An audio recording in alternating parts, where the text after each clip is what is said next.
सन्मान अध्यक्ष, गुरुजन वर्ग, चंद्राप्रमाणे शीतल छाया देणारे सुज्ञ परीक्षक आणि चांदण्याप्रमाणे चमकणाऱ्या माझ्या रसिक श्रोतेहो, सर्वांना माझा नमस्कार। आज मी आपल्या समोर शिवचरित्र एक संस्कार धडा या विषयावर माझे मनोगत व्यक्त करतो। छत्रपती शिवाजी महाराजांच्या दिव्य स्मृती केवळ महाराष्ट्रातील लोकांसाठी नव्हे तर सर्वच भारतीयांना सतत प्रेरणा देत राहतील। आदर्श राजा कसा असावा याचे एक स्वप्न सृष्टीने पाहिलेले त्याचे प्रत्यक्ष रूप म्हणजे शिवराय। माझ्या मित्रांनो, शिवरायांच्या चरित्रातून संस्काराविषयीच खूप महत्वाचा आहे। मुळात शिवचरित्र म्हणजे संस्कार होय। शिवाजी महाराजांबद्दल समर्थ रामदास स्वामी श्रीमंत योगी म्हणतात। योगी म्हणजे त्यागी व्यक्ती, समाजासाठी घरदार सोडणारा। शिवछत्रपती यांनी एखाद्या योग्याप्रमाणे आपले सर्व जीवन हे समाजासाठी आणि स्वराज्यासाठी समर्पित केले, म्हणून ते श्रीमंत योगी ठरले। शिवाजी महाराज हे त्यांच्या जिवंतपणीच भारत व युरोपवर प्रसिद्ध होते, कारण त्यांच्या आग्रह सुटकेची बातमी त्या काळी युरोपियन वर्तमानपत्रात छापून आली होती। शिवचरित्र हे खरं संस्कार करणारे चरित्र आहे।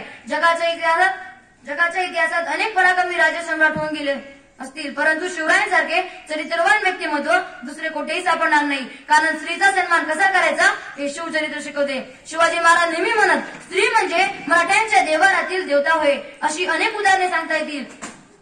रांझांच्या पाटील यातनं दिलेली शिक्षा, त्यांचा केलेला चौरंगा, कल्याणच्या सुभेदाराच्या सुनेचा केलेला सन्मान, शिवाजी महाराजांच्या चरित्राबद्दल त्यांचा शत्रू औरंगजेब शाहिस्तेखान हे सुद्धा स्तुती करतात। औरंगजेब म्हणतो, शिवाजी दगाबाज है पर उसका चाल चलन नेक है।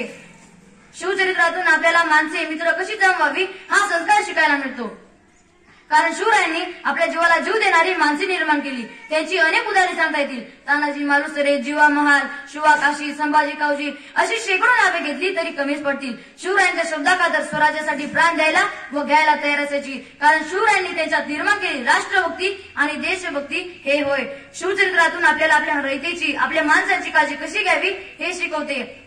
शिवरायांच्या आज्ञापत्रातून ते शेतकऱ्याच्या भाजीच्या देठालाही हात लावण्याची ताकीद आपल्या मावळ्यांना देतात। झाडांचे रक्षण तसेच चाऱ्याचे, गवताचे काळजी घेताना सांगतात की रात्री दिव्याची वात उंदराने नेली तर आग लागून चाऱ्याच्या गंजी नष्ट झाल्या तर भावी शिलेदारांना गायचे दूध मिळणार नाही, त्यामुळे भावी पिढी उपस्थित होईल। इतका भावी पिढींचा भविष्याची रयतेची काळजी शिवरायांना होती। शिवचरित्रातून होणारा महत्वाचा संस्कार म्हणजे सर्वस्व गमावल्यावरही हार न मानणे।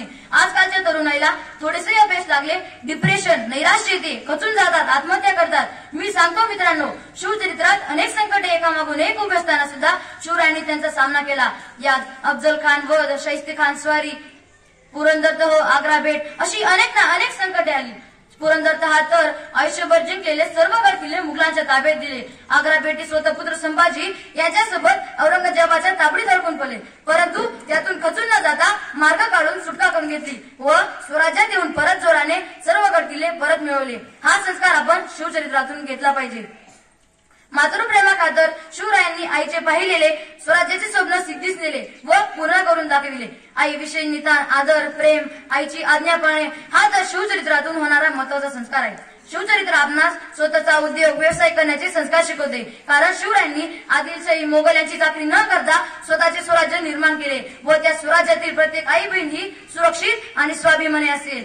देव, धर्म आणि देश सुरक्षित राहील, त्याचबरोबर देशासाठी, धर्मासाठी प्राण द्यायला शिकवले। शिवरायांनी मराठ्यांना राज्यकर्ते बनवले, कारण शिवरायांनंतर मराठ्यांनी प्राणपणाने स्वराज्याचे रक्षण केले व संपूर्ण भारतभर आपल्या तलवारीचा धाक निर्माण केला।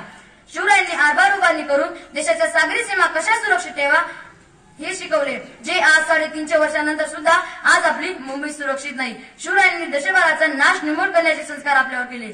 दोषी कोणीही असो त्याला शिक्षा झालीच पाहिजे व योग्य पराक्रमाला योग्य बक्षीस दिलेच पाहिजे हे शिवचरित्र शिकवते। शिवराय हे अंधश्रद्धा न मानणार होते, त्यांनी कोणत्याही स्वारीच्या वेळी मूर्त पाळला नाही। राजाराम महाराजांच्या जन्मवेळी राजाराम महाराज पालथे जन्मले म्हणून त्यांनी त्यास अपशकुन न मानता राजाराम महाराज मोगलाई पालथी घालतील असा विश्वास लोकांना सांगितला।